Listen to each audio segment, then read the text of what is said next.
মহারাষ্ট্র বিধানসভা নির্বাচনে বৃহত্তম দল হিসেবে উঠে এলো বিজেপি। সরকার গঠনের জন্য বিজেপিকে বাইরে থেকে সমর্থনের প্রতিশ্রুতি দিল এনসিপি। মহারাষ্ট্র বিধানসভার 288টি আসনের মধ্যে বিজেপির ঝুলিতে 121, শিবসেনা পেয়েছে 59টি আসন, কংগ্রেস এবং এনসিপি দুদলই 43টি করে আসন পেয়েছে। মহারাষ্ট্র নবনির্মাণ সেনার ঝুলিতে একটি আসন রয়েছে। তবে বৃহত্তম দল হিসেবে উঠে এলেও ম্যাজিক ফিগারে পৌঁছতে পারেনি বিজেপি। যদিও সরকার গঠনের জন্য বিজেপিকে বাইরে থেকে সমর্থন করবে এনসিপি, এমনটাই জানিয়েছেন এনসিপি নেতা প্রফুল্ল পটেল। এই বিষয়ে বিজেপি বা শিবসেনার কোনো প্রতিক্রিয়া পাওয়া যায়নি।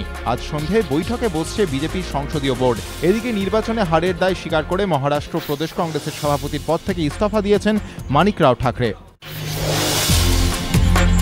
মোদিঝড়ে ভর করে হরিয়ানায় বিজেপির বাজিমাত। একা লড়েই রাজ্যে একক সংখ্যাগরিষ্ঠ বিজেপি। 90টি বিধানসভা আসনের মধ্যে 48টি গিয়েছে বিজেপির ঝুলিতে। 20টি আসনে জিতে দ্বিতীয় স্থানে উঠে এসেছে ওমপ্রকাশ চৌটালার আইএনএলডি। 2005 থেকে হরিয়ানার ক্ষমতায় থাকা কংগ্রেস চলে গিয়েছে তৃতীয় স্থানে। তাদের ঝুলিতে মাত্র 15টি আসন। এইচজেসি 2টি এবং অন্যান্য দলগুলি পেয়েছে 5টি আসন। রাজনৈতিক পর্যবেক্ষকরা অবশ্য মনে করছেন বিজেপির বিপুল ভোটে জয়ের নেপথ্যে অন্যতম ফ্যাক্টর হিসেবে কাজ করেছে কংগ্রেসের ভূপেন্দ্র সিংহ হুডা এবং আইএনএলডির চৌটালার মধ্যে জাট ভোট ভাগাভাগি।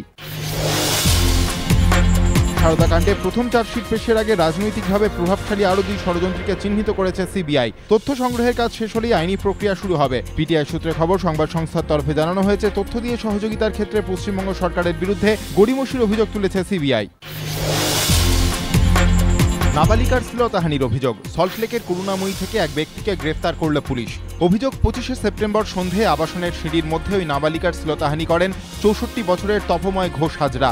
রাষ্ট্রায়ত্ত ব্যাংক থেকে অবসর নেওয়ার পর এখন তিনি জ্যোতিষ চর্চা করেন। নাবালিকার পরিবারের দাবি, ঘটনার পর সপরিবারে বাইরে চলে যান অভিযুক্ত।